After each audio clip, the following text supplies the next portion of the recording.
নমস্কার সবাইকে। তো আগের দিন আমরা শেষ করেছিলাম কোলবে স্মিথ বিক্রিয়াতে এবং আমরা ডায়াজো কাপলিং করেছিলাম।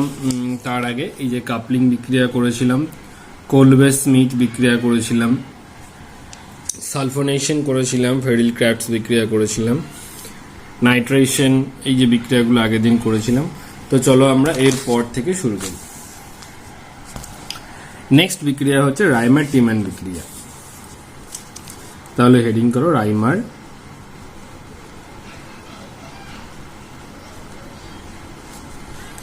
টিম্যান বিক্রিয়া। রাইমার টিম্যান বিক্রিয়াতে কিরকম হয়? সাধারণত ফেনলের সঙ্গে ক্লোরোফর্ম ও কস্টিক সোডার জলীয় দ্রবণ মিশিয়ে যদি একে 65 থেকে 75 ডিগ্রি সেন্টিগ্রেড তাপমাত্রায় উত্তপ্ত করা হয় এবং উত্তপ্ত করার পর উৎপন্ন দ্রবণকে ঠান্ডা করা হয়, ঠান্ডা করলে অর্থো হাইড্রক্সি বেঞ্জালডিহাইড উৎপন্ন হয় এবং খুব সামান্য পরিমাণ প্যারা হাইড্রক্সি বেঞ্জালডিহাইড উৎপন্ন হয়। তো চলো আমি বিক্রিয়াটা মুখে বললাম, এবার তোমাদেরকে বিক্রিয়াটা করে দেখাচ্ছি। তাহলে তোমার হাতে কি আছে? ফেনল আছে। আমরা এখানে ম্যাক্সিমাম বিক্রিয়ায় ফেনল দিয়ে করছি। তো ফেনলের সঙ্গে কি দিতে বললাম? ক্লোরোফর্ম আর কোস্টিক সোডা। তো ক্লোরোফর্মের সংকেত কি? CHCl3, তাই তো। আর কোস্টিক সোডার সংকেত কি? NaOH। তাহলে ক্লোরোফর্ম আর কোস্টিক সোডা দিলাম এবং 65 থেকে 70 ডিগ্রি সেন্টিগ্রেড, যদি মনে না থাকে এমনি হিট দিয়ে দিলেও হবে। তো তাহলে কি উৎপন্ন হবে? ওপরে ONa উৎপন্ন হবে এবং ডান দিকে এখানে উৎপন্ন হবে CHCl2। এটা খুবই অস্থায়ী একটা যৌগ। এটা কিছুক্ষণের মধ্যেই ভেঙে যাবে, ভেঙে গিয়ে উৎপন্ন হবে বেনজিন রিং। বেনজিন রিং এর মাথায় হচ্ছে ONa আর নিচে হচ্ছে CHO, অর্থ পজিশনে অ্যালডিহাইড হবে। এরপর এখানে তুমি যদি লঘু HCl দাও, ডাইলুট HCl, তাহলে ONa টা OH হয়ে যাবে। তাহলে this is OH and this is CHO। ঠিক আছে, তাহলে এটা তোমরা জানো যে OH আর CHO যদি একটা যৌগে থাকে তাহলে OH এর থেকে CHO এর প্রাধান্যটা বেশি হয়। তখন CHO টা প্রধান গ্রুপ হয় এবং OH টা অপ্রধান গ্রুপ হয়। তাহলে CHO যখন প্রধান গ্রুপ বেঞ্জিনের সঙ্গে যুক্ত হয়েছে, দিস ইজ বেঞ্জালডিহাইড এবং তার অর্থ পজিশনে OH আছে। OH যখন অপ্রধান তখন তাকে বলে hydroxy. So this is ortho hydroxy benzaldehyde. আর এর একটা সাধারণ নাম আছে, সাধারণ নাম হচ্ছে স্যালিসাইলডিহাইড। যেমন স্যালিসাইলিক অ্যাসিড ছিল, এখানে COOH থাকলে স্যালিসাইলিক অ্যাসিড হয়ে যেত, এখানে অ্যালডিহাইড আছে, দিস ইজ স্যালিসাইলডিহাইড। এবার এই বিক্রিয়াটা করতে কিভাবে হলো, কেনই বা হলো, সেই মেকানিজমটা একটু আমরা দেখব। তো মেকানিজমের মূল যে পার্টটা সেটা হচ্ছে CCl2 দিস ইজ কার্বিন। একে বলে কার্বিন এবং দুটো ক্লোরিন আছে, তাই এর নাম হচ্ছে ডাইক্লোরোকার্বিন। এই ডাইক্লোরোকার্বিন, এই যৌগটা কিন্তু এখানে কি রোলটা প্লে করে? তো চলো মেকানিজমটা একটু দেখি।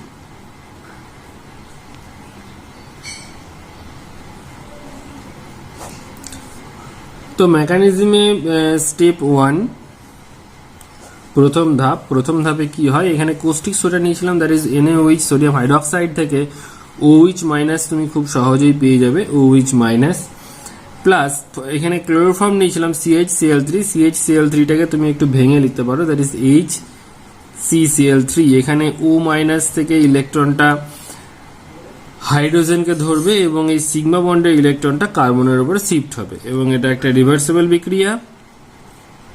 তাহলে কি উৎপন্ন হবে? জল প্লাস CCl3 মাইনাস। ওকে, এখন এই CCl3 মাইনাসটা আবার ভেঙে যাবে, এটা খুবই অস্থায়ী, ভেঙে গিয়ে CCl2 প্লাস Cl মাইনাস উৎপন্ন করে। এইটা হচ্ছে কার্বিন, ডাইক্লোরোকার্বিন। এবার নেক্সট স্টেপ 2। স্টেপ 2তে কি হয়? তোমার আর কি আছে? আছে তোমার হাতে ফেনল। ফেনলকে অবশ্যই তুমি যদি এখানে OH মাইনাস দাও, ওই মানে সোডিয়াম হাইড্রক্সাইড তোমার তো মিডিয়ামের মধ্যেই আছে, তো সেখান থেকে OH মাইনাস এখানে হাইড্রোজেনটাকে টেক আপ করবে, হাইড্রোজেনটাকে নিয়ে নিলে এখানে পড়ে থাকবে O মাইনাস, তাই তো? বেশ, এবার তোমার এই আগের যে বিক্রিয়াতে উৎপন্ন হলো এখানে CCl2, তো এখানে CCl2 ডবল ডট, এবার এটা এখান থেকে নিচেতে নামলো, এখানে CCl2 ডবল ডটটা, তো এখানে এই যে পাই বন্ডটা অ্যাটাক করলো, পাই বন্ডটা অ্যাটাক করলে কি উৎপন্ন হবে বলতো, এখানে CCl2টা লেগে যাবে আর এটা এখানে ডবল বন্ড ও হয়ে যাবে। এই বন্ডটা আগে থেকেই ছিল, আমি দিয়ে দিলাম এবং এখানে যুক্ত হয়ে গেল CCl2। আর এই বন্ডটা এই পাই বন্ড দিয়ে ধরলো, তাহলে এখানে দুটো ইলেকট্রন আছে, সে দুটো রয়েই গেল, আর দুটো ইলেকট্রন মানে একটা মাইনাস চার্জ, তাই আমি CCl2 কার্বনের মাথায় মাইনাস চার্জটা দিতে পারলাম। আচ্ছা, এবার আমরা জানি এই প্রত্যেকটাই হাইড্রোজেন আছে, আমরা এখানে দরকার নেই তাই লিখি না, এইখানে দরকার হচ্ছে তাই আমি হাইড্রোজেনটা লিখে নিচ্ছি। এবার পরবর্তী স্টেপ, তাহলে এখানে হাইড্রোজেনটা দরকার হচ্ছে তাই হাইড্রোজেনটাকে আমি এখানে লিখেছি এবং তারপর এইটা যাবে না। আচ্ছা, তো এখান থেকে ইলেকট্রনটা এই বন্ডে শিফট হবে, তো শিফট হলে কি হবে বলতো, তো শিফট হলে যেটা হবে এখানটায় ডবল বন্ড হয়ে যাবে, আর এই ডবল বন্ডটা আগে থেকেই ছিল, আর এখানটাতে ইলেকট্রন যদি শিফট করে তাহলে সরি এটা যাবে, এখান থেকে ইলেকট্রনটা উপরে উঠে যাবে, আমি এই দিক দিয়ে লিখছি, এদিকে ইলেকট্রনটা উপরে উঠে যাবে। তো ইলেকট্রনটা যদি উপরে উঠে যায় তাহলে এখানে ও মাইনাস হয়ে যাবে। এইবার কি হয়, মাইনাস এইচ প্লাস, এই যে এইচ প্লাসটা বেরিয়ে গেল, এই এইচ প্লাসটা আবার এই যে মাইনাস চার্জটা আছে, এই মাইনাস চার্জটা আবার ওকে ধরবে, দ্যাট ইজ এখানে তুমি ডট ডট দিয়ে দেখাতে পারো, এটা দরকার নেই দেখানো, এই এইচ প্লাসকেও ধরবে, এই যে এইচ প্লাসটা বেরিয়ে গেল ওকে ধরবে। তাহলে এখানে কি উৎপন্ন হবে, CHCl2 উৎপন্ন হবে। Cl2টা আমি এরকম ভাবে লিখতে পারি CHCl2 উৎপন্ন হলো। তো এইবার এই তাহলে আমি এই জায়গাটা আবার বলছি যে এখান থেকে এইচটার যে সিগমা বন্ডটা এই বন্ডে ট্রান্সফার হবে, ফলে ওটা পাই বন্ড হয়ে যাবে, পাই বন্ড হয়ে গেলে এখানে কার্বনে 5টা বন্ড হয়ে যাবে, ইলেকট্রনটা উপরে উঠে যাবে, ও মাইনাস হয়ে গেল, আর এই এইচ প্লাস যেটা বেরোলো সেটা আবার এই সি মাইনাসটা ধরে নেবে, ধরে নিলে এখানে CHCl2 হবে।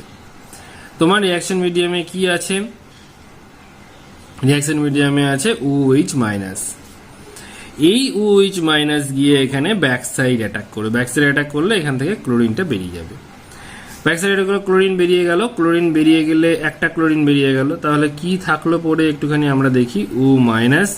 এই মেকানিজমটা কিন্তু বইয়ে নেই, ভালো করে দেখে লিখে নেবে, বইয়ে কিন্তু এই স্টেপগুলো স্কিপ করা হয়েছে।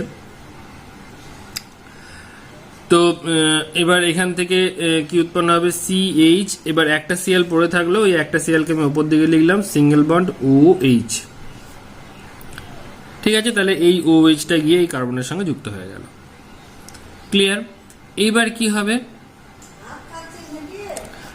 আবার একটা OH মাইনাস থাকবে, এবার ওই OH মাইনাসটা এখানে গিয়ে এই হাইড্রোজেনকে ধরবে, হাইড্রোজেনকে যদি ধরে তাহলে ইলেকট্রনটা শিফট, এই যে বন্ডের ইলেকট্রনটা এই বন্ডে গিয়ে শিফট হবে, শিফট হলো। এবার শিফট হওয়ার পর কি পড়ে থাকলো দেখি, এবং এখানে যদি শিফট হয় তাহলে এই কার্বনের 5টা বন্ড হয়ে যাবে, 5টা বন্ড যাতে না হয় তার জন্য এখান থেকে ক্লোরিনটা বেরিয়ে যাবে। তাহলে কি উৎপন্ন হলো বলতো, ও মাইনাস, আগে যেটা ছিল সেটা লিখে নিলাম। এবার দেখো এখানে OH এর বন্ডটা যদি এখানে CO তে ট্রান্সফার হয়ে যায় তাহলে CH এখানটায় ডবল বন্ড ও হয়ে যাবে, ক্লোরিনটা বেরিয়ে গেল, দেখো কার্বনের 4টে বন্ড হয়ে গেছে,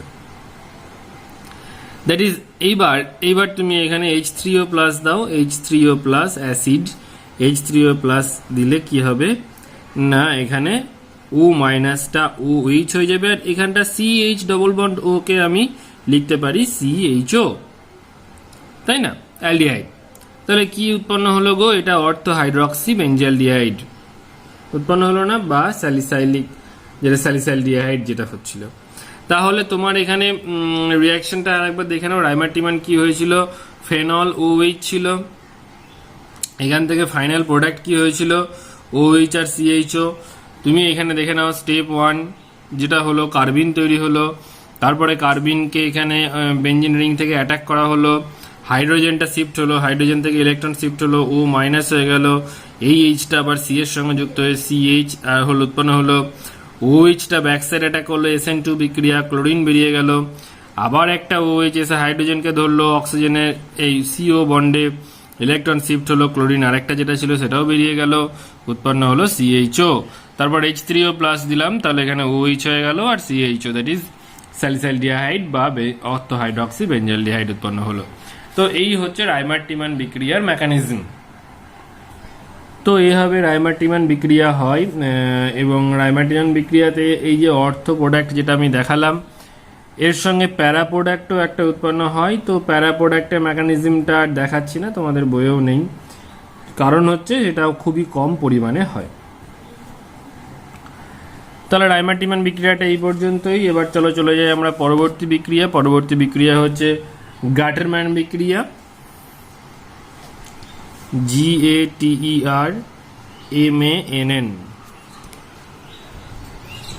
গাটারম্যান রিয়াকশন। তো গাটারম্যান রিয়াকশনে কি হয়, এখানে সবসময় মনে রাখবে এই রিয়েজেন্টগুলো মনে রাখবে, প্রত্যেকটা নেম রিয়াকশনের রিয়েজেন্ট মনে রাখবে। এখানে যে রিয়েজেন্টটা ইউজ হয় সেটা হচ্ছে অনার্দ্র অ্যালুমিনিয়াম ক্লোরাইড। অনার্দ্র অ্যালুমিনিয়াম ক্লোরাইডের উপস্থিতিতে ফেনলের সঙ্গে HCN বা HCl এর বিক্রিয়া উৎপন্ন হয় প্যারা হাইড্রক্সি বেঞ্জালডিহাইড। এইটাই যেটা উৎপন্ন হলো অর্থো হাইড্রক্সি বেঞ্জালডিহাইড। এবার গাটারম্যান বিক্রিয়া হবে প্যারা হাইড্রক্সি বেঞ্জালডিহাইড। কিরকম চলো একটু দেখি। This is phenol, OH phenol. এবার এখানে HCN দাও, HCN বা HCl দাও। অনার্দ্র অ্যালুমিনিয়াম ক্লোরাইড, অবশ্যই এখানে অনার্দ্র কথাটা লিখবে, AlCl3। একটা অন্তর্বর্তী যৌগ তৈরি হয়, এটা তোমাদের না লিখলেও চলে, তবে লিখে দিচ্ছি আমি, OH, এখানে CH ডবল বন্ড NH। এটা মনে না থাকলে লেখার কোনো প্রয়োজন নেই, কিছুক্ষণ পরই এটা ফাইনাল প্রোডাক্টে শিফট হয়ে যায়। জল থাকে মিডিয়ামের মধ্যে। সো এখানে OH, এটা হচ্ছে CHO, দ্যাট ইজ প্যারা হাইড্রক্সি বেঞ্জালডিহাইড। আর এই যৌগটাকে বলে ইমিন যৌগ, অন্তর্বর্তী ইমিন যৌগ, ইন্টারমিডিয়েট ইমিন কম্পাউন্ড। কিছুক্ষণের জন্য স্টেবে থাকে এটা, কিছুক্ষণ পরই এটা আবার রিয়াকশন করে গিয়ে প্যারা হাইড্রক্সি বেঞ্জালডিহাইড উৎপন্ন করে। তাহলে কি হলো, ফেনল থেকে প্যারা হাইড্রক্সি, মানে এগুলো কেন করানো হচ্ছে, তোমাকে পরীক্ষায় ধরো কোনো কোয়েশ্চেন দিল যেখানে প্যারা হাইড্রক্সি বেঞ্জালডিহাইড দরকার হবে, সো তুমি ফেনল থেকে কিভাবে করবে, গাটারম্যান বিক্রিয়ার মাধ্যমে করবে। এখন যদি পরীক্ষায় এরকম কোনো কোয়েশ্চেন থাকে যেখানে মানে স্যালিসাইলডিহাইড বা অর্থো হাইড্রক্সি বেঞ্জালডিহাইড দরকার হবে ফেনল থেকে, তাহলে তোমাকে রাইমার-টিমান বিক্রিয়া করতে হবে। তাহলে কোথায় রাইমার-টিমান করবে, কোথায় গাটারম্যান করবে, এটা তোমাকেই ঠিক করতে হবে। তো নেক্সট আমাদের যে বিক্রিয়া সেটা হচ্ছে যে রিডাকশন রিয়াকশন, রিডাকশন বা বিজারণ বিক্রিয়া। বিজারণ বিক্রিয়া কার বিজারণ হবে, অবশ্যই এখানে ফেনলের বিজারণ হবে, OH। বিজারণ বিক্রিয়া মানে কি জানো তো, হাইড্রোজেনেশন, মানে হাইড্রোজেন যোগ হওয়া। এখানে অনুঘটক হিসেবে নিকেল চূর্ণ তুমি ইউজ করো, নিকেল চূর্ণ 160 ডিগ্রি সেন্টিগ্রেড যদি করো, তাহলে কি হবে জানো তো, এই যে বেঞ্জিন রিংটা আছে না, বেঞ্জিন রিংয়ে যে পাই বন্ডগুলো আছে, পাই বন্ডগুলো উঠে যাবে, সবগুলোতে একটা করে তো হাইড্রোজেন ছিলই, আর একটা করে হাইড্রোজেন যোগ হয়ে যাবে। ফলে যে রিংটা হবে সেটা হচ্ছে সাইক্লোহেক্সেন রিং, OH-টা OH থাকবে। তাহলে কি উৎপন্ন হলো, সাইক্লোহেক্সানল। এটা অ্যাকচুয়ালি একটা হাইড্রোজেনেশন রিয়াকশন এবং এটা একটা বিজারণ বিক্রিয়া। তাহলে একটা রিডাকশন বিজারণ বিক্রিয়া দেখলাম, আর একটা রিডাকশন আছে, তার নাম হচ্ছে বার্চ রিডাকশন, বয়াকার বার্চ বিজারণ। বার্চ বিজারণ, এটা কিরকম বিজারণ চলো একটুখানি দেখে নিই।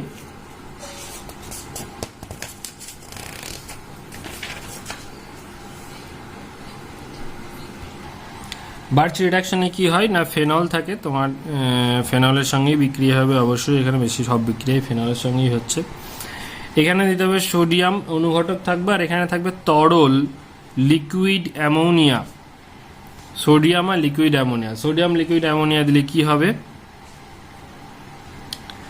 অপোজিটে দুটো ডবল বন্ড হবে, এটা OH থাকবে এবং এটাও একটা ইন্টারমিডিয়েট কম্পাউন্ড, কিছুক্ষণের জন্য স্টেবল হয় এটা। ফাইনাল প্রোডাক্ট যেটা হয় সেটা হচ্ছে একটা ring, cyclohexane ring, benzene ring নয় কিন্তু, একটা ডবল বন্ড আর তার সঙ্গে অক্সিজেন। এটার নাম হচ্ছে 3 সাইক্লোহেক্সিনোন 3-সাইক্লোহেক্সিনন, এবং এই বিজারণ বিক্রিয়াটাকে বার্চ বিজারণ বিক্রিয়া বলে, বার্চ রিডাকশন। তো এই হলো আমাদের দুটো বিজারণ বিক্রিয়া। এরপর যেটা আমরা করব, জারণ বিক্রিয়াগুলো আছে তোমাদের বইয়ে, কিন্তু সেগুলো খুব একটা আসে না, তাই আমি স্কিপ করছি। নেক্সট হচ্ছে শনাক্তকরণ, খুব ইম্পর্টেন্ট যেটা, সেটা বারবার পরীক্ষায় এসেছে, অ্যালকোহলের শনাক্তকরণ। কি করে বুঝবো আমি কোন অ্যালকোহলটা 1 ডিগ্রি, কোনটা 2 ডিগ্রি, কোনটা 3 ডিগ্রি, আমি কি করে বুঝবো? তো তার জন্য প্রথম যে বিক্রিয়াটা করতে হয়, মানে অনেকগুলো পদ্ধতি আছে, তার মধ্যে প্রথম একটা পদ্ধতি আমি বলছি, সেটা হচ্ছে লুকাস টেস্ট।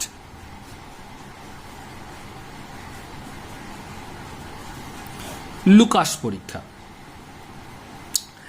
লুকাস পরীক্ষা চলো আমরা দেখি কি রকম হয়। RCH2OH, আচ্ছা এটা কত ডিগ্রি অ্যালকোহল? হ্যাঁ, তোমরা ঠিকই ভেবেছো, এটা 1 ডিগ্রি অ্যালকোহল। তো এই 1 ডিগ্রি অ্যালকোহলকে আমি এখানে অনার্দ্র জিঙ্ক ক্লোরাইড আর হাইড্রোক্লোরিক অ্যাসিড, সাধারণ তাপমাত্রা রুম টেম্পারেচার দিলাম। দিলে কি হয় জানো তো? নো রিয়াকশন, কোনো বিক্রিয়া হয় না। ঠিক আছে, অ্যালকোহল কি স্বচ্ছ, তাই তো, জলের মতন দেখতে, সবাই অ্যালকোহল দেখেছো মোটামুটি। তো অ্যালকোহল জলের মতন দেখতে হয়। তো অ্যালকোহলে যখন অনার্দ্র জিঙ্ক ক্লোরাইড HCl দিচ্ছি, আমি দেখছি সেই স্বচ্ছতার কোনো পরিবর্তন হয় না, কোনো বিক্রিয়া হয় না। এবার চলো আরেকটা অ্যালকোহল দেখি, R2CHOH। দেখেই বুঝতে পারছো দিস ইজ 2 ডিগ্রি অ্যালকোহল, এখানে R2CHOH আছে। এখানে তুমি একই জিনিস দাও, অনার্দ্র জিঙ্ক ক্লোরাইড আর HCl দিলে কি হয়, এখানে উৎপন্ন হবে R2CHCl, SN2 বিক্রিয়া হয়, OHটা বেরিয়ে গিয়ে Cl ঢোকে, এবং এইটা করতে মোটামুটি 5 মিনিট সময় লাগে। মানে একটা ধীর গতির বিক্রিয়া, 5 মিনিট মতো সময় লাগে। মানে তুমি যখন অনার্দ্র জিঙ্ক ক্লোরাইড এবং HClটা মেশালে এই স্বচ্ছ অ্যালকোহলটার সঙ্গে, মোটামুটি মিনিট 5 পর দ্রবণটা ঘোলাটে হয়ে যায়। তোমাকে টেস্ট করতে হবে না R2CHCl হলো কিনা, তুমি ঘোলাটে কতক্ষণ পরে হচ্ছে সেটা দেখলেই হবে। তো এটা দেখা যাচ্ছে 5 মিনিট পর ঘোলাটে হয়। এবার চলো আরেকটা 3 ডিগ্রিটা পড়ে আছে, R3COH, দিস ইজ 3 ডিগ্রি। এখন এটার সঙ্গেও তুমি এখানে অনার্দ্র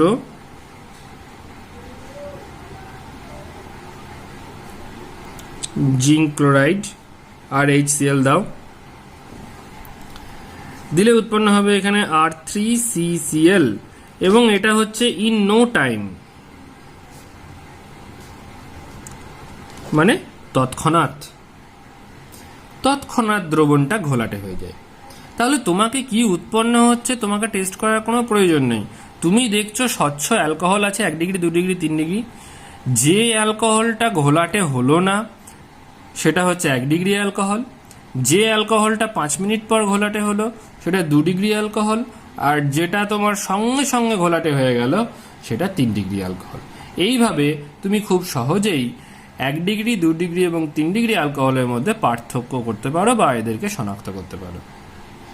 তাহলে আমরা এতক্ষণ দেখলাম যে বিজারণ বিক্রিয়া, এগুলো বিজারণই হচ্ছিল, মানে লুকাস টেস্টের মাধ্যমে 1 ডিগ্রি, 2 ডিগ্রি এবং 3 ডিগ্রি অ্যালকোহল কি করে পার্থক্য করা যায়। আরেকটা পদ্ধতি আছে, সেটা হচ্ছে জারণ পদ্ধতি, অক্সিডেশন মেথড। অক্সিডেশন মেথড হচ্ছে, দেখো প্রথমে 1 ডিগ্রি অ্যালকোহল আমি নিচ্ছি, R2CHOH, this is 1 degree alcohol. এবারে 1 ডিগ্রি অ্যালকোহলকে এখানে পটাশিয়াম ডাইক্রোমেট দেব, K2Cr2O7, আর সালফিউরিক অ্যাসিড H2SO4। ঠিক আছে, এটা লঘু sulphuric acid, normal temperature 25 degree centigrade. তৃতীয় বন্ধনীর মধ্যে ও লিখবে, তার মানে এটা একটা জারণ বোঝায়, না লিখলেও চলে, কোনো অসুবিধা নেই। তো জারিত হলে কি হয়, অ্যালকোহল জারিত হলে আচ্ছা, এখানে 2 ডিগ্রি লিখেছি, প্রথমে 1 ডিগ্রি করি, আর CH2OH করি, this is 1 degree alcohol, 1 degree. তো অ্যালকোহল জারিত হলে কি তৈরি হয় জানো তো? অ্যালডিহাইড তৈরি হয়। তারপরে তুমি আবার এখানে ওই রিঅ্যাকশন মিডিয়ামে K2Cr2O7 আছে, H2SO4ও আছে, এবং নর্মাল টেম্পারেচার 25 ডিগ্রি সেন্টিগ্রেড, উৎপন্ন হবে অ্যাসিড RCOOH। অ্যাকচুয়ালি পটাশিয়াম ডাইক্রোমেটের বর্ণ কি জানো তো? কমলা।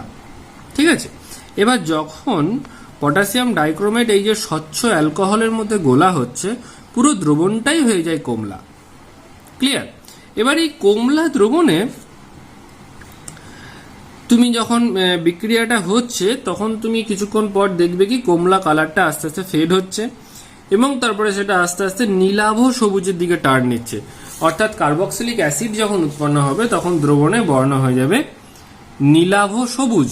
তাহলে এইখানে থাকে অরেঞ্জ কালার এই পটাশিয়াম ডাইক্রোমেটের জন্য, আর এইখানে যখন উৎপন্ন হয় দিস ইজ নীলাভ সবুজ, দ্যাট ইজ ব্লুইশ গ্রিন।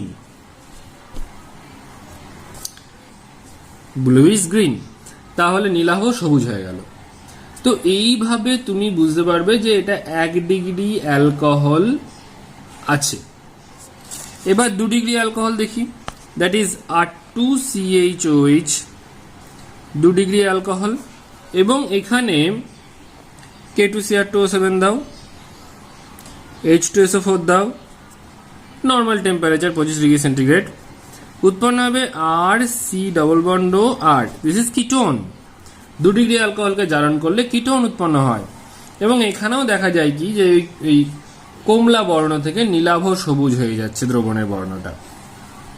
ঠিক আছে, এবার চলে আসে 3 degree alcohol, R3COH, this is 3 degree alcohol, এবং এখানেও তুমি দাও K2Cr2O7/H2SO4, 25 ডিগ্রি সেন্টিগ্রেড, তুমি এখানেও দাও, বাট এখানে হবে নো কালার চেঞ্জ,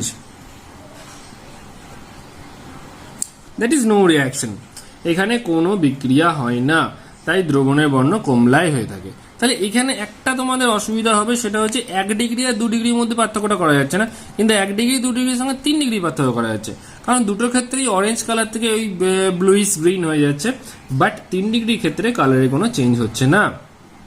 এইটা একটা তোমাদের এখানে লার্নিং হলো। আর একটা লার্নিং কি হলো না, অ্যালকোহল 1 ডিগ্রি অ্যালকোহলকে জারিত করলে প্রথমে অ্যালডিহাইড হয়, অ্যালডিহাইডকে জারিত করলে অ্যাসিড হয়। এইটা কোনোদিন বাবা ভুলবে না, কারণ হচ্ছে যে এটা প্রচুর কাজে লাগে, অনেক ট্রান্সফরমেশনের বিক্রিয়াটা কাজে লাগে, এবং একই রকমভাবে 2 ডিগ্রি অ্যালকোহলকে জারিত করলে কিটোন হয়। এই বিক্রিয়া দুটো কিন্তু প্রচুর কাজে লাগে, ভবিষ্যতেও অনেক কাজে লাগবে। চলো আমরা চলে যাই পরবর্তী একটা বিক্রিয়া। পরবর্তী বিক্রিয়া হচ্ছে আয়োডোফর্ম পরীক্ষা।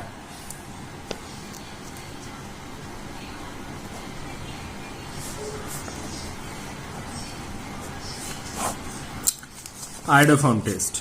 তো আয়োডোফর্ম টেস্টে কি রকম দেখো, অ্যাকচুয়ালি আয়োডোফর্ম হচ্ছে একটা যৌগের নাম, তার স্ট্রাকচারটা কি আমরা দেখি। ধরো RCHOH সিঙ্গেল বন্ড CH3, এটা একটা অ্যালকোহলের স্ট্রাকচার, তাই তো? এটা 2 ডিগ্রি অ্যালকোহল, এখানে একটা R এর জায়গায় যদি CH3 থাকে, এটাও CH3 আছে, দ্যাট ইজ দুটো R আছে, 2 ডিগ্রি অ্যালকোহল। এখন 2 ডিগ্রি অ্যালকোহলের সঙ্গে ধরো এখানে I2 আর সোডিয়াম হাইড্রোক্সাইড সলিউশন ইউজ করেছি, NaOH দ্রবণ, উৎপন্ন হবে CHI3, দিস ইজ আয়োডোফর্ম, এবং এর কালার হচ্ছে ইয়েলো।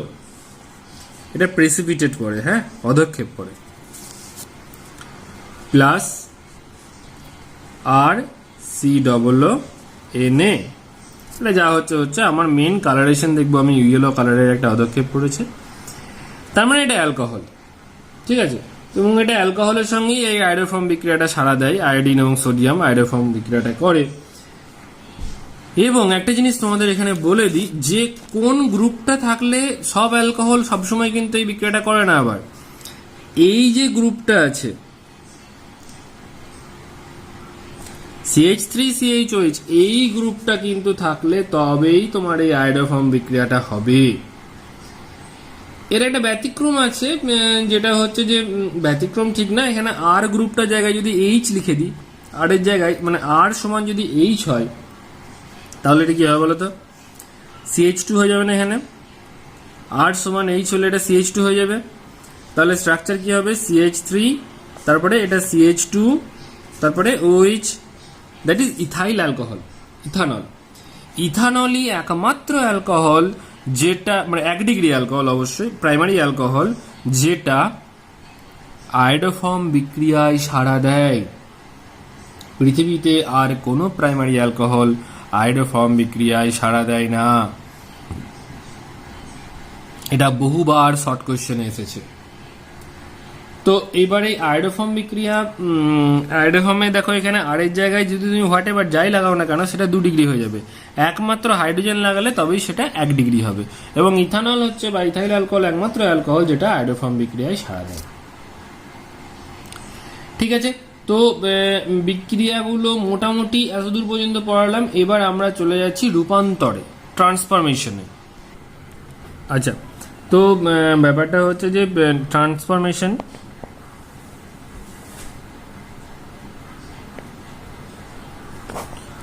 প্রথম যেটা আমরা ট্রান্সফরমেশন করব সেটা হচ্ছে 1 ডিগ্রি অ্যালকোহল থেকে 2 ডিগ্রি অ্যালকোহল তৈরি। যেমন ধরো মানে আমি লিখে দিচ্ছি 1 ডিগ্রি অ্যালকোহল থেকে 2 ডিগ্রি অ্যালকোহল। উদাহরণ ধরো 1 প্রোপানল থেকে 2 প্রোপানল।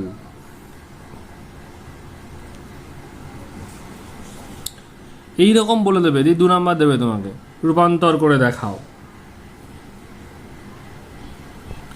তাহলে প্রথম যেটা তোমাকে করতে হবে, 1 প্রোপানলের স্ট্রাকচার লিখতে হবে। 1 প্রোপানলের স্ট্রাকচার হচ্ছে CH3 CH2 CH2OH। স্ট্রাকচারটা কিন্তু তোমাকেই লিখতে হবে, পরীক্ষা লিখে দেবে না। এবার এখানে এসো, গাঢ় H2SO4, গাঢ় H2SO4 হিট দাও। দেখো গাঢ় H2SO4 কেন ইউজ করি আমরা? সবসময় জানবে যে গাঢ় H2SO4 হচ্ছে জলকে টানে, ওয়াটার অ্যাবজর্ব করে। এই CH2 সঙ্গে OH লেগে আছে, আর এই CH2 সঙ্গে 2টো হাইড্রোজেন আছে। এখান থেকে একটা হাইড্রোজেন নেবে আর এখানে একটা OH নেবে, দিয়ে জল বেরিয়ে যাবে। দ্যাট ইজ এখানে -H2O। জল যদি বেরিয়ে যায় তাহলে কি পড়ে থাকবে? CH3CH। CH2 থেকে একটা হাইড্রোজেন বেরিয়ে গেলে CH হয়ে যাবে এবং এটা ডবল বন্ড হয়ে যাবে। আর এখান থেকে CH2 থেকে OH বেরিয়ে যাচ্ছে, তাহলে শুধুমাত্র CH2 পড়ে থাকছে। আশা করি এই বিক্রিয়াটা বুঝেছো। This is propene. এবার প্রোপিনে তোমাকে এবার তোমাকে প্ল্যান করতে হবে যে what is your aim. Your aim is to prepare 2 propanol. 2 propanol means you have to insert OH in the middle carbon. মাঝের কার্বনে তোমাকে OH-টা ঢোকাতে হবে। তো মাঝের কার্বনে OH ঢোকানোর জন্য প্রথমে মাঝের কার্বনে একটা প্রতিস্থাপক ঢোকাতে হবে, যেটাকে আমি SN2 বিক্রিয়া করে OH করে দিতে পারি। তার সব থেকে সহজ উপায় হচ্ছে, তোমরা জানো এই বিক্রিয়াটা, সেটা হচ্ছে HBr দিলে কি হয় বলো? মনে করো তো HBr দিলে কি হয়? HBr দিলে মার্কনিকফের নীতি অনুযায়ী মরাকেই মারে বা তেলা মাথায় তেল দেওয়া, দুই কোনো একটা মনে রাখলেই হবে। মরাকেই মারে মিনস যেখানে কম হাইড্রোজেন আছে সেখানে মাইনাস পার্টটা যোগ হবে, আর তেলা মাথায় তেল দেওয়া মানে যেখানে বেশি হাইড্রোজেন আছে সেখানেই হাইড্রোজেনটা গিয়ে যোগ হবে। তো কি হবে না, এই হাইড্রোজেনটা এখানে এসে যোগ হলো, তাহলে কি উৎপন্ন হলো? CH3CH, এই বিআরটা এখানে যুক্ত হলো, এটা সিঙ্গেল বন্ড হয়ে যাবে, এটা CH3 হয়ে যাবে। সিঙ্গেল বন্ড কেন হবে? কারণ কার্বনে নিলে 5টা করে বন্ড হয়ে যাবে।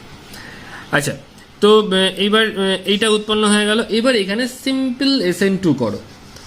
SN2 বিক্রিয়ার কি রিয়েজেন্ট তোমাকে কিন্তু মনে রাখতে হবে, সেই 11-এ পড়েছি ভুলে গেছি বললে হবে না কিন্তু। KOH, জলীয় KOH, মানে KOH আর জল। তাহলে কি হবে? এখানে কিন্তু বিক্রিয়া মেকানিজম দেখানোর কোনো প্রয়োজন নেই। এখানে মনে মনে তুমি জানছো কি, এখানে এইটা গিয়ে অ্যাটাক করবে, এখান থেকে ব্রোমিনটা বেরিয়ে যাবে। আবার মনে মনে কিন্তু এটা করার দরকার নেই, এটা গিয়ে এখানে কার্বনে অ্যাটাক করবে, এখান থেকে ব্রোমিনটা বেরিয়ে যাবে। এবার সেই SN2 বিক্রিয়ার কি মেকানিজম আছে সে তুমি 11-এ বই খুলে পেয়ে যাবে। তাহলে কি উৎপন্ন হবে? এখানে CH3 এখানে OH-টা যুক্ত হয়ে গেল। তাহলে কি উৎপন্ন হলো? দিস ইজ, এখান থেকে আমি নাম্বারিং করলাম 1 2 3, দিস ইজ 2 প্রোপানল।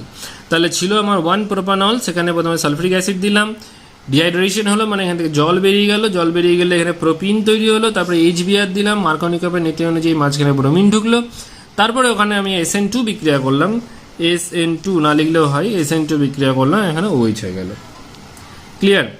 তো এইভাবে তুমি 1 ডিগ্রি অ্যালকোহল থেকে 2 ডিগ্রি অ্যালকোহল খুব সহজেই করতে পারো। এই রকম পরীক্ষায় কোয়েশ্চেন আসবে।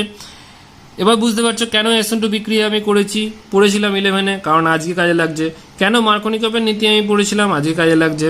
কেন সালফারিক অ্যাসিডের ডিহাইড্রেশন পড়েছিলাম, বিভিন্ন রিয়াকশনগুলো যে কেন পড়ছি সেটা কিভাবে কাজে লাগছে তোমরা এখানে পরিষ্কার দেখতে হবে। আচ্ছা, এখানে অনেকগুলো বিক্রিয়া আছে, আমি আরো কয়েকটা করে দেখাচ্ছি তোমাদেরকে। আর একটা বিক্রিয়া হচ্ছে স্টেপ ডাউন বিক্রিয়া, STEP, স্টেপ ডাউন। স্টেপ ডাউনটা কিরকম? স্টেপ ডাউন যেমন হচ্ছে ধরো ethyl alcohol CH3CH2OH, ethyl alcohol থেকে তোমাকে বললো মিথাইল অ্যালকোহল করতে, CH3OH, methyl alcohol. That is এখানে দুটো কার্বন আছে, এখানে একটা কার্বন আছে, দুটো কার্বন থেকে একটা carbon, that is step down বিক্রিয়া। কি করে করব একটুখানি খেয়াল করে নাও। CH3CH2OH, প্রথমেই আমি এটাকে জারণ করব। একটু আগেই আমাদের শিক্ষা হয়েছে অ্যালকোহলকে জারণ করলে অ্যাসিড হয়। K2Cr2O7/H2SO4 দিয়েছিলাম একটু আগে, তাই না? এই যে এইখানটাতে দেখো, তো এখানটায় আমরা দিয়েছিলাম। তো এখানটায় যদি আমি দিই তাহলে কি উৎপন্ন হবে? অ্যাসিড উৎপন্ন হবে। Final product is CH3COOH, acidic acid. এইবার কি করব আমি এখানে, আচ্ছা এইবার এখান থেকে তোমাকে একটা কার্বন করতে গেলে এই কার্বনটাকে তাড়াতে হবে। এই কার্বনটাকে তাড়ানোর একটাই উপায়, তোমাকে এখান থেকে অ্যাসিডিক অ্যাসিড থেকে কি তৈরি করা যায়? মিথেন তৈরি করব, একটা কার্বনযুক্ত যৌগ মিথেন। অ্যাসিডিক অ্যাসিড থেকে মিথেন তৈরি করার প্রস্তুতি ক্লাস 11-এ ছিল। কি করেছিলাম ক্লাস 11-এ? আমি এইটা নিয়ে সময় নষ্ট করব না। এখানে CH3COONA হয়েছিল, সোডিয়াম অ্যাসিটেট। এবার এখানে সোডা লাইম হিট দিয়েছিলাম, একটু মনে করে দেখো, ক্লাস 11-এ ছিল সোডা লাইম হিট। সোডা লাইমের সংকেত হচ্ছে NaOH/CaO, this is soda lime. Soda lime heat দিলে এখানে উৎপন্ন হবে মিথেন। দেখো হয়ে গেল দুটো কার্বনযুক্ত যৌগ থেকে একটা কার্বনযুক্ত যৌগ। এবার কি করব? এখানটায় একটা OH যদি আমি ঢোকাতে পারি, মেন হচ্ছে প্ল্যানিং ট্রান্সফরমেশনের, একটা OH ঢোকাতে পারলেই তোমার উত্তর হয়ে যাবে। তাহলে OH ঢোকানোর জন্য কি বিক্রিয়া হবে? আমি প্রথমে একটা হ্যালোজেন ঢোকাতে হবে, এই আগের স্টেপে যেমন করেছিলাম ব্রোমিন ঢুকিয়েছিলাম। এখানে আমার ইচ্ছা হলো ক্লোরিন ঢোকাবো, তাহলে Cl2H দিলাম, সূর্যালোক, H মানে সূর্যালোক, H দিলাম, তাহলে উৎপন্ন হলো CH3Cl। ওকে, CH3Cl উৎপন্ন হলো। এইবার এখানে SN2 করব, দ্যাট ইজ KOH/ জলীয় KOH, হিট দিলেও হয় না দিলেও হয়, তো উৎপন্ন হবে CH3OH মিথানল। তাহলে কি উৎপন্ন হলো? ইথাইল অ্যালকোহল থেকে প্রথমে অ্যাসিড করলাম, অ্যাসিড থেকে আমার টার্গেট হচ্ছে মিথেন তৈরি করলাম, একটা কার্বন কমে গেল। তারপর সেখানে একটা হ্যালোজেন প্রতিস্থাপক ঢোকালাম, তারপর SN2 বিক্রিয়া করলাম, আমার মিথাইল অ্যালকোহল তৈরি হয়ে গেল। This is step down reaction. এবার আরেকটা করে দেখায় তোমাদের, step up reaction. Step up reaction হচ্ছে ধরো উল্টোটা, ইথাইল অ্যালকোহল থেকে মিথাইল অ্যালকোহল কি করে করব, সরি মিথাইল অ্যালকোহল থেকে ইথাইল অ্যালকোহল কি করে করব। ইথাইল অ্যালকোহল টু মিথাইল তো করলাম, মিথাইল থেকে ইথাইল, অনেকে মনে করে আর ওটা উল্টো দিকে বসিয়ে দিলে কিন্তু হয়ে যায়, তা কিন্তু হয় না ব্যাপারটা। এটা প্রথমে কি করতে হবে? লাল ফসফরাস আয়োডিন দাও, রেড ফসফরাস আয়োডিন, লাল ফসফরাস আয়োডিন যদি দাও, প্রথমেই প্রতিস্থাপক দিলাম এবং উৎপন্ন হলো এখানে CH3I। তোমার টার্গেট কি? এখানে একটা কার্বন থেকে দুটো কার্বন করতে হবে। তো দুটো কার্বন তো এমনি করা যায় না, তোমাকে এমন একটা গ্রুপ ঢোকাতে হবে যাতে সেখানে একটা কার্বন আছে। আচ্ছা, কার্বনযুক্ত যৌগ কি আছে গো? পটাশিয়াম সায়ানাইড আছে, যেখানে CN একটা গ্রুপ আছে। এই CN গ্রুপ মানে হচ্ছে একটা কার্বন। আমি যদি এখানে পটাশিয়াম সায়ানাইডের CN গ্রুপটাকে ঢোকাতে পারি, তাহলেই আমার এখানে একটা কার্বন বেড়ে গেল। তোমার স্টেপ আপ করতে হবে, একটা থেকে দুটো কার্বন করতে হবে, this is step up reaction হয়ে গেল। দেখো এখানে একটা কার্বন থেকে দুটো কার্বন হয়ে গেল, তাহলে আমাকে প্ল্যান করতে হবে প্রথমে, প্ল্যানিংটা আসল। এবার CH3CN হয়ে গেল। এইবার কি করব? আমি এখানে বিজারণ করব, যে কোনো একটা বিজারক পদার্থ, নিকেল চূর্ণ হাইড্রোজেন দিতে পারো, বা এখানে sodium C2H5 ethanol, sodium ethanol দিতে পারো। তাহলে কি হবে? অ্যাকচুয়ালি হাইড্রোজেনেশন হবে, তৃতীয় বন্ধনের মধ্যে H মানে বিজারণ বিক্রিয়া। হাইড্রোজেনেশন কিরকম হবে? এখানে সায়ানাইড যৌগের তোমরা জানো C∧N থাকে, এইটা সিঙ্গেল বন্ড হয়ে যাবে, কার্বনের যতগুলো হাইড্রোজেন লাগার কথা লাগবে, N এর কতগুলো লাগবে, তাহলে CH3 হলো সিঙ্গেল বন্ড C। এবার সিঙ্গেল বন্ড N, তাই তো, ট্রিপল বন্ড ছিল, এবার এটা সিঙ্গেল বন্ড যদি করে দিই, তাহলে কার্বনের কটা হাত বাকি থাকলো? দুটো, তাহলে এখানে দুটো হাইড্রোজেন লাগবে। আর এখানে নাইট্রোজেনের কটা? নাইট্রোজেনের 3টে হাত, কারণ যোজ্যতা নাইট্রোজেনের 3, তাই এখানে একটা হাইড্রোজেন, একটা বন্ড তো এখানে লেগেই আছে, তাহলে আর দুটো হাইড্রোজেন লাগবে। তাহলে কি উৎপন্ন হলো? CH3 CH2 NH2, ইথাইলামিন। এইবার ইথাইলামিন থেকে এখানে HNO2 দিতে হবে। এইটা হয়তো তোমরা বুঝবে না, এইটা পরবর্তী চ্যাপ্টারটাই আছে। HNO2 বা এখানে NaNO2/HCl 0 degree two 5 degree centigrade, এই যৌগটা দিলে, এইটা পরের চ্যাপ্টারে আছে বিক্রিয়াটা। অ্যাকচুয়ালি কি জানো তো, এখানে এ চ্যাপ্টার, ও চ্যাপ্টার, 11 এইসব এত কিছু গন্ডগোল হচ্ছে। তার কারণ হচ্ছে যখন তুমি ক্লাস 12-এর পরীক্ষা দেবে তখন তো আবার তুমি একটা চ্যাপ্টার পড়ে যাবে না, গোটা বইটা পড়ে যাবে। সুতরাং তোমাকে এখানে ট্রান্সফরমেশনগুলো এরকমই দেবে, 2-3টে চ্যাপ্টার থেকে একসঙ্গে পাঞ্চ করে বিক্রিয়াগুলো করে তোমাকে উত্তরটা করতে হবে। এই বিক্রিয়াটায় নাইট্রোজেন কন্টেনিং গ্রুপ যেটা আছে না, নাইট্রোজেন যুক্ত যৌগ সমূহ বলে একটা যে চ্যাপ্টার আছে, তোমার দেখবে এই অ্যালকোহল ফেনল ইথারের পরবর্তী চ্যাপ্টার কার্বক্সিলিক অ্যাসিড, তারপরের চ্যাপ্টারটা, ওই চ্যাপ্টারে এটা নিয়ে ডিটেলসে আছে, আমি এখানে ডিটেলসে বলছি না। তো এইটা করলে এই NH2 গ্রুপটা OH হয়ে যায়, CH3 CH2 OH হয়ে গেল ইথাইল অ্যালকোহল। তাহলে কি করলাম? প্রথমে ছিল মিথানল, মিথানল থেকে আমি প্ল্যানিং করলাম কি একটা কার্বন আমাকে বাড়াতে হবে, লাল ফসফরাস আয়োডিন দিলাম, আয়োডিন ঢুকলো, তারপরে পটাশিয়াম সায়ানাইড দিলাম, সায়ানাইড ঢুকে গেল। ডাইরেক্ট দিলে ঢুকবে না কিন্তু, প্রথমেই দেখো আমরা যখনই কিছু ঢোকাতে যাচ্ছি একটা করে হ্যালোজেন ঢোকাচ্ছি। আগেরটায় দেখো ক্লোরিন ঢুকিয়েছিলাম, তার আগেরটায় দেখো এখানে ব্রোমিন ঢুকিয়েছিলাম। হ্যালোজেন না ঢুকিয়ে কিন্তু এরকম প্রতিস্থাপনটা করা যায় না, তুমি মনের মতো ইচ্ছা করে গায়ের জোরে করে দেবো বললে হবে না। তো এখানে মিথানল থেকে আয়োডিন ঢোকালাম, তারপরে KCN দিলে এখানে CN ঢুকলো, তারপরে সেটাকে জারণ করলাম, CH3 CH2 NH2 হলো, তারপরে এখানে HNO2 দিলাম বা NaNO2HCl দিলে তোমার এখানে OH হয়ে যাবে। তাহলে হয়ে গেল কি, মিথাইল অ্যালকোহল থেকে ইথাইল অ্যালকোহল তৈরি, স্টেপ আপ বিক্রিয়া। তাহলে আমরা এখানে 3টে ট্রান্সফরমেশন দেখলাম, একটা হচ্ছে 1 ডিগ্রি অ্যালকোহল থেকে 2 ডিগ্রি অ্যালকোহল তৈরি, একটা স্টেপ ডাউন বিক্রিয়া, একটা স্টেপ আপ বিক্রিয়া। তো এই রকম আরো বেশ কয়েকটা বিক্রিয়া তোমাদের বইয়ে আছে। এই জায়গাটাতে একটু বইটা খুলে দেখে নেবে, 11.9 বিভিন্ন শ্রেণীর অ্যালকোহলের পারস্পরিক রূপান্তর বলে। এইখানে যে উদাহরণ কটা আছে প্রত্যেকটাই তোমরা কিন্তু খাতায় করবে, খাতায় করে আমাকে ছবি তুলে হোয়াটসঅ্যাপ করবে, পার্সোনালি করতে পারো, গ্রুপে করতে পারো, কোনো অসুবিধা নেই। তো প্রত্যেকে এখানে ছবি তুলবে, দিয়ে করে ছবি তুলে হোয়াটসঅ্যাপ করবে এবং প্রত্যেকটা খাতায় করবে, কোনো অসুবিধা হলে বলবে। এখানে অনেক নতুন নতুন বিক্রিয়া দেখতে পাবে, যা স্যার এটা তো পড়িনি আমি, হ্যাঁ পড়নি, এরকমও থাকতে পারে, কিন্তু সেটা এখন জেনে নাও, হতে পারে সেটা অন্য কোনো চ্যাপ্টারে আছে। তো এই বিক্রিয়াগুলো এখানে করো, এরপর চ্যাপ্টারের শেষে দেখবে এরকম আরও অনেক অনেক বিক্রিয়া করাবো, অনেক অনেক রূপান্তর করাবো। তো এই কোটা প্রথমে আগে করে নাও, এখানে মাত্র 6টা আছে। তো আজকে এই পর্যন্তই, রিয়াকশানগুলো খাতায় লেখো, ভালো করে পড়ো, কোনো অসুবিধা হলে জিজ্ঞাসা করবে। আর আমরা আবার এর পরবর্তী পার্টটা পড়বো পরবর্তী ক্লাসে। আজকে এই পর্যন্ত।